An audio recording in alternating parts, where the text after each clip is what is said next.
With the festive season well and truly upon us, there's a Christmas tradition no one's talking about. You see, the practice is deeply embedded within Christmas history.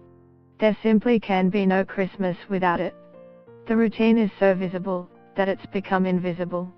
Alongside Santa Claus, reindeer, and oversized trees, are the real makers of Christmas. Women. Santa's little helpers aren't some mythical elves.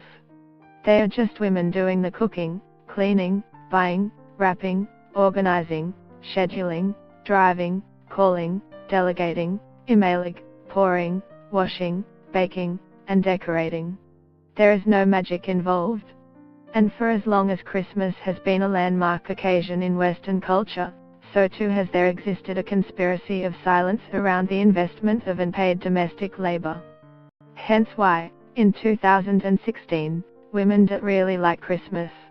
They might like the idea of it. The notion of the family coming together on one day of the year, perhaps.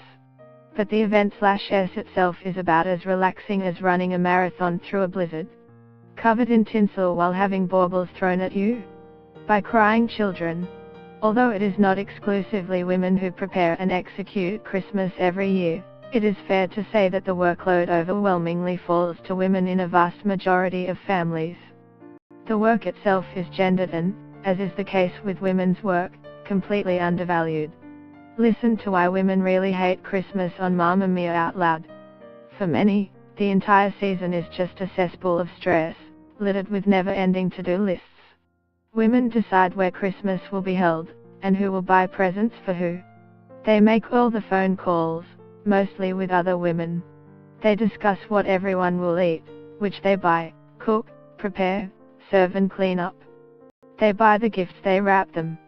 They throw out the wrapping paper when everyone is done, just in time to serve dessert.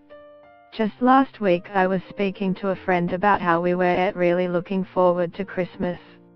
She told me that it has become somewhat of a family tradition that every Christmas Day her mother leaves the house in tears, goes for a walk for an hour, and comes home. I always thought my own mother is a nightmare on Christmas Day. She's impatient and snappy. She's stressed, she's tired. And now as an adult, I completely understand why. Blogger Glosswatch writes, we seem to have internalized the belief that because housework is, to a certain extent, trivial and repetitive, the issue itself is too trivial and repetitive to concern us. But it's not trivial, it's political. And it's inequitable. We want our feminism to be dramatic, Glosswatch argues. And yet, do you know why we are not always getting it? Do you know why many women aren't the activists we'd like them to be? Because they are